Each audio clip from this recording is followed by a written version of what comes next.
धाराशिवच्या परंडा तालुक्यातील कोळेवाडी गावात मुसळधार पावसानं हजेरी लावली। कोळेवाडी गावात पूर परिस्थिती निर्माण झाली आहे। पुरात अडकलेल्यांना जिल्हा परिषदेच्या शाळेत सध्या स्थलांतरित करण्यात आलंय।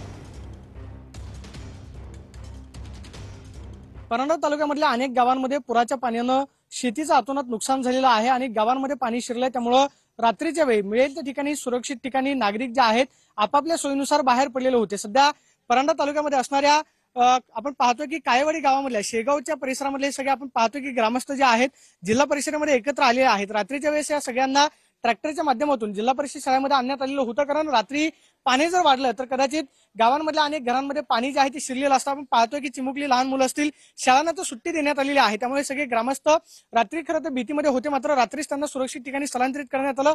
तर प्रशासकीय अधिकारी कोणी आलेला नाही सध्या इथं भेट द्या, साधा कोणीच नाही आपल्या जवळपासचं। सगळे गाव स्तरावरचे ग्रामस्थ तिथं मदत करायला। तरी सर्वांनी माझी कळकळीची विनंती की आपल्या मार्फत मी सगळ्यांना सांगू इच्छितो सरकारला की सगळ्यांचं पंचनामे करून लवकरात लवकर त्यांची भरपाई द्यावी ही विनंती सरकार। राज्य शासनाने आम्हाला लवकरात लवकर मदत करावी ही अपेक्षा ग्रामस्थ व्यक्त करताना पाहायला मिळतात। Camera person Abhijit Pisesoni, Pradeep Kapse, TV9 Marathi, Dharashiv.